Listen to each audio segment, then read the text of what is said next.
सभी शिक्षक साथियों को नमस्कार। आज हम निष्ठा प्रशिक्षण के अंतर्गत मॉड्यूल 17 की गतिविधि और प्रश्नोत्तरी भाग को देखेंगे। तो पहली गतिविधि है महामारी के दौरान एहतियात। सत्य सत्य चुनना है। छींक आए तो साड़ी का पल्लू या गमछा का उपयोग करें, क्योंकि यह आपके हाथ से आपके नाक, मुंह या आंखों में स्थानांतरित हो जाएगा। तो ये क्या है कथन? ये सत्य है। बिना हाथ धोए या साफ किए अपने चेहरे को छूने से वायरस नहीं फैलता है। तो ये असत्य है। हाथ मिलाने और कार्यक्रम आयोजित करने से महामारी फैलने का खतरा नहीं बढ़ता है। ये भी असत्य है।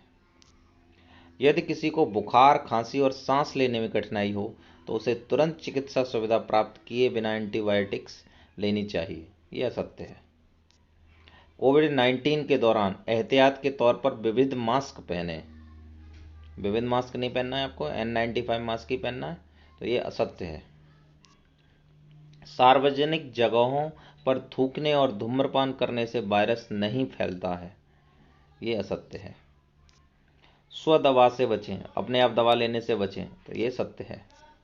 अगर कुछ भी खरीदने के लिए घर से बाहर जा रहे हैं तो अन्य लोगों को संक्रमित करने से बचने के लिए मास्क पहनें।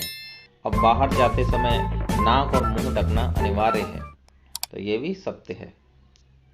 किसी को घर पर रहकर स्व अलगाव करना चाहिए, सेल्फ क्वारंटीन।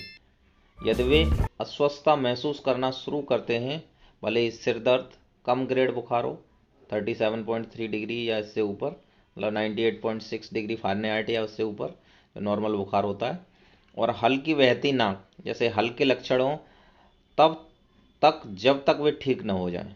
तो इसको सत्य है। उपयोग किए गए महीन कपड़े, कागज का तुरंत निपटान करें, क्योंकि बूंदें वायरस को फैलाती हैं। ये भी सत्य है।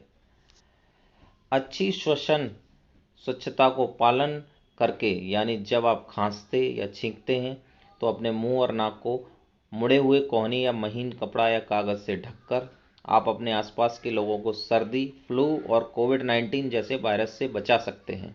ये सत्य है। तो ये हो गई आपकी फर्स्ट गतिविधि हो गई। तो सबमिट करेंगे तो ये आपका ये स्कोर हो गया। अब दूसरी गतिविधि देखेंगे। गतिविधि 5, अपनी समझ को परखें। बताएं कि निम्नलिखित कथन सत्य है या असत्य। छात्रों को विद्यालय जाने के लिए मजबूर किया जाना चाहिए। ये असत्य है। बच्चों को अपने निजी परिवहन का उपयोग करने के लिए प्रोत्साहित किया जाना चाहिए। तो ये सत्य है। निजी परिवहन का ये नहीं कि बच्चे ही चलाने लगें, अंडर एज के, मतलब अपने रिलेटिव्स के साथ में आ सकते हैं, जिससे सोशल डिस्टेंसिंग बनी रहे।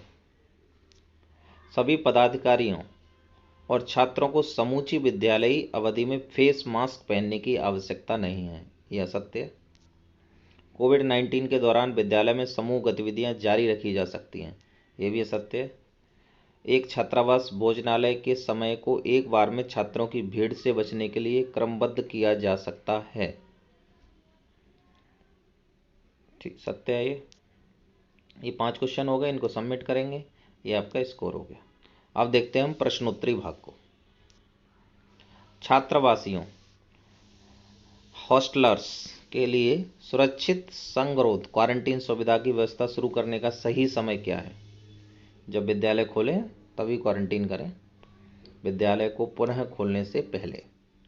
कोविड-19 एक व्यक्ति से दूसरे व्यक्ति में कैसे संचारित होता है? खांसने और छींकने से। छात्रों को कोरोना वायरस के प्रसार से बचाने के संबंध में विद्यालय में सुरक्षा सुनिश्चित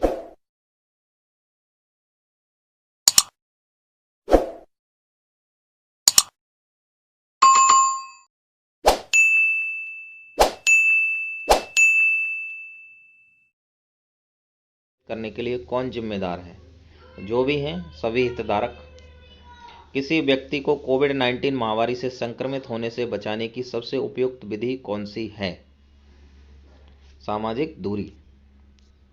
दुनिया भर में हाल ही में खोजी गई संक्रामक बीमारी कौन सी महामारी बन गई है? तो बन गई है कोविड-19। कोरोना वायरस के कारण होने वाला कोविड-19 रोग किस प्रकार का है? तो ये संक्रामक रोग है। छात्रों के अधिगम के परिणाम का समय समय पर मूल्यांकन और शिक्षण विधियों में मदद करता है। क्या शिक्षण विधियों में मदद करता है? शिक्षण अधिगम प्रक्रिया में सुधार करने। महामारी की अवधि के दौरान छात्रों के मानसिक कल्याण के मुद्दों को संभालने के लिए सबसे प्रभावी उपाय कौन सा है? शिक्षक परामर्शदाता। वैकल्पिक दिवसीय विद्यालय मॉडल को कारगर बनाने में कौन सी प्रमुख चुनौती नहीं है? अध्ययन सामग्री चुनौती नहीं है। विद्यालय में सामाजिक दूरी को बनाए रखने का प्रभावी तरीका क्या है? छात्रों को क्रमांक के अनुसार वैकल्पिक दिवसीय विद्यालयी शिक्षा, मतलब एक दिन कुछ बच्चों को बुलाना है, दूसरे दिन कुछ बच्चों को बुलाना है, जिससे सोशल डिस्टेंसिंग बनी रहे। ये 10 क्वेश्चन हो गए आपके प्रश्नोत्तरी भाग को। इनको सबमिट करेंगे तो ये आपका स्कोर हो गया। ये मॉड्यूल 17 के सारे गतिविधि और प्रश्नोत्तरी भाग हो गए हैं। दोस्तों, अगर आपको हमारी मेहनत पसंद आ रही है तो चैनल को सब्सक्राइब कर लीजिए। Thanks for watching.